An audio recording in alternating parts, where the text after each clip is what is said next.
Hi everyone, welcome to Survey class. In my last video, we discussed about error detection or editing passes. Today, I will talk about omission of words. This is very important from the point of view of board examination. जी हाँ, error detection और omission of words ये ऐसे topics हैं जो board examination में पूछे जाते हैं। हालांकि होते हैं 4 नंबर के, लेकिन हमारे लिए बहुत ही इंपॉर्टेंट होते हैं। चलिए स्टार्ट करते हैं। एक्सरसाइज 2। आपके सामने एक स्लाइड है जिसमें मैंने कुछ क्वेश्चंस वगैरह दे रखे हैं। आप उसको इस वीडियो को पॉज करके 1-2 मिनट के लिए आप इसे देखें। Try to find out the error. आप एरर को फाइंड करने की कोशिश करें और उसको करेक्ट करने की कोशिश करें कि इसमें क्या वो चीज़ें हैं जो मिसिंग रह गई हैं इनके हर सेंटेंस में। There are the 4 sentences you can see. आपको इसमें से एरर पता करनी है। देखते हैं सॉल्यूशन इसका। अब मैं एक एक करके इसके सॉल्यूशन को बताऊंगा कि सेंटेंस फर्स्ट इसमें क्या मिसिंग था और क्या इसके जगह पे आना चाहिए था। जैसे as we celebrate 71st anniversary, as we celebrate 71st anniversary, तो 71st एनिवर्सरी हम लोग मनाते हैं। तो इस 71st एनिवर्सरी में जो 71st है ये हमारा एडजेक्टिव है। ये हमारा क्या है? एडजेक्टिव है। दो तरह के एडजेक्टिव होते हैं, एक कार्डिनल एडजेक्टिव और एक होता है ऑर्डिनल एडजेक्टिव। कार्डिनल एडजेक्टिव वो होते हैं जिससे कि कोई भी नंबर आप ले लो, 1 2 3 4 5, जो भी काउंटिंग के नंबर से, वो क्या है? Cardinal adjectives. ऑर्डिनल एडजेक्टिव वो होते हैं जो कि रैंकिंग बताते हैं। जैसे आप एग्जामिनेशन में जैसे रैंकिंग आता है first second third fourth fifth, तो ये रैंकिंग बताते हैं। First second third fourth fifth six seven, अगर ऐसे हैं तो इनके पहले क्या आर्टिकल आता है? द। ये जब भी आएंगे रैंकिंग के आधार पे तो इनके आगे द लगेगा, यानी कि ऑर्डिनल एडजेक्टिव के आगे हमेशा द आता है। तो इसी हिसाब से यहाँ पर सेलिब्रेट हमारा वर्ड पहले वाला वर्ड पड़ेगा, उसके बाद जो मिसिंग वर्ड है हमारा वो है द, उसके बाद हमारा 71st, तो बन गया celebrated, celebrate the 71st। Move to the second sentence. B of our independence it is ideal occasion. तो अब यहाँ पर देखने वाली बात क्या है कि इज एंड आइडियल। इज हमारा ऑक्सिलरी वर्ब है, आइडियल क्या है?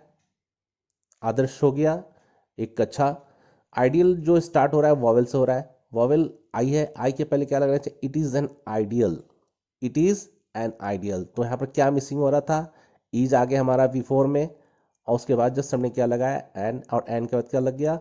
आइडियल। तो ये बन गया इज एन आइडियल। तो मिसिंग वर्ड है हमारा an. Moving to third sentence which is C. It is an ideal occasion of retrospective का मतलब होता है आत्मनिरीक्षण। एक अच्छा अवसर होता है आत्मनिरीक्षण करने का। इट इज टाइम रिमेंबर दोस्त। अब इट इज टाइम और रिमेंबर के बीच अगर देखें तो इन्फिनिटिव का यूज होना चाहिए था। इन्फिनिटिव का मतलब होता है टू। इन्फिनिटिव उसको कहते हैं जो 2+V1 होता है, जैसे to go, to run, to sleep, to go, to come. ये क्या है मेरा? ये सारे के सारे मेरे इन्फिनिटिव है। तो यहाँ टाइम है, इट इज टाइम, तो यहाँ पर इन्फिनिटिव टू मिसिंग हो रहा है। It is time to remember होना क्या चाहिए? It is time to remember, यानी टाइम और रिमेंबर के बीच में जो मिसिंग है वो है हमारा to. It is time to remember, तो मैंने क्या लिखा है? इसको टू को मिसिंग वर्ड है। तो ऐसे सेंटेंस बहुत बन सकते हैं, जैसे it is time to study, it is time to go, it is time to sing, it is time to learn. तो ऐसे करके बहुत सारे सेंटेंस बनते हैं। ये हमारा स्ट्रक्चर भी होता है इसका। तो जब इस तरह का सेंटेंस आए इन्फिनिटिव टू मिसिंग हो तो आपको टू लगाना होगा। Move to the fourth sentence which is D. Who dedicated their life selflessly order to. यहां पर सबसे बड़ी बात क्या है? ऑर्डर टू नहीं होता, इन ऑर्डर टू होता है। पूरा सेंटेंस बोला जाए तो in order to. In order to का मतलब होता है सो दैट। सो दैट अगर हिंदी में बात करें तो इसका मतलब हो गया ताकि। तो यहां हो गया इन ऑर्डर टू, यानी सेल्फलेसली और ऑर्डर के बीच में जो मिसिंग वर्ड है हमारा वो है इन। सेल्फलेसली और ऑर्डर के बीच में जो मिसिंग है वो है हमारा इन। तो ये थे इसके 4 सेंटेंसेस थे, चारों के रीजन जिसके कारण ये अपने जगह पे जो मिसिंग वर्ड्स है उनको लेकर आया था। एक और स्लाइड है आपके पास, इसमें भी 4 क्वेश्चन है, ई से लेकर एच तक। वीडियो को पॉज करें 1 मिनट के लिए, कोशिश करें फाइंड आउट करने का कि इसमें क्या एरर हो सकती है। सॉल्यूशन की तरफ चलते हैं। अब इसमें क्या करना था, लाइफ इन ऑर्डर टू के बाद से था हमारे पास in order to earn freedom, in order to earn freedom. अस के पहले क्या है, फ्रीडम, और अस के साथ क्या लगना चाहिए, फ्रीडम। किसके लिए आज़ादी, किसके लिए आज़ादी प्राप्त करना था, तो ये आज़ादी अर्न किसके लिए करना था, वो था फ्रीडम फॉर अस, हम लोगों के लिए। किससे, तो ब्रिटिशर से। To earn freedom for us from the British. तो यहाँ पर फ्रीडम और अस के बीच में हमारा एक प्रीपोजिशन है जो फॉर मिसिंग था, तो फ्रीडम फॉर अस। तो फ्रीडम के बाद क्या लगेगा, मिसिंग वर्ड है हमारा फॉर, उसके बाद होगा अस, यानी फ्रीडम और अस के बीच में जो मिसिंग वर्ड है वो है हमारा for. Moving to the next sentence हमारा F, such occasions also provide, such occasions also provide the opportunity. Opportunity के पहले क्या मिसिंग हो रहा है, द, तो प्रोवाइड एंड अपॉर्चुनिटी के बीच में क्या लगेगा, द। क्योंकि हम देखते हैं अगर नेक्स्ट सेंटेंस की जाए तो ये बनना चाहिए था such occasions also provide the opportunity of introspection, तो होना चाहिए था द अपॉर्चुनिटी ऑफ इंट्रोस्पेक्शन, अवसर, आत्मनिरीक्षण का अवसर। इंट्रोस्पेक्शन का मतलब होता है आत्मनिरीक्षण, तो था क्या होना चाहिए था, opportunity of introspection. As to how India progressed, अगर हम शुरू से सेंटेंस को देखें तो ये सारा सेंटेंस हमारा प्रेजेंट टेंस में चल रहा है, और यहाँ पर सब्जेक्ट और वर्ब इंडिया प्रोग्रेस्ड ये पास्ट को बताने लग रहा है ना। इंडिया प्रोग्रेस V2 आ गया, यहाँ पर यहाँ सब्जेक्ट आ गया। जब ये प्रेजेंट चल रहा है तो पास्ट होना नहीं चाहिए था, पहली बात।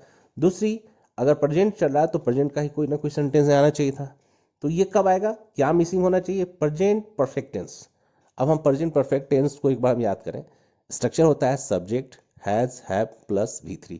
V3 ऑलरेडी है प्रोग्रेस, इंडिया मेरा सब्जेक्ट है, जो मिसिंग है बीच में वो क्या है हमारा, हैज। इंडिया हैज प्रोग्रेस्ड, तो यहाँ पर बनेगा इंडिया हैज प्रोग्रेस्ड, यानी इंडिया और प्रोग्रेस्ड के बीच में जो मिसिंग वर्ड है वो हमारा हैज। अगर आपने प्रेजेंट परफेक्ट टेंस का वीडियो नहीं देखा है तो उसका लिंक मैं इसमें दे दूंगा, आप जाकर उसको जरूर देखने के बाद।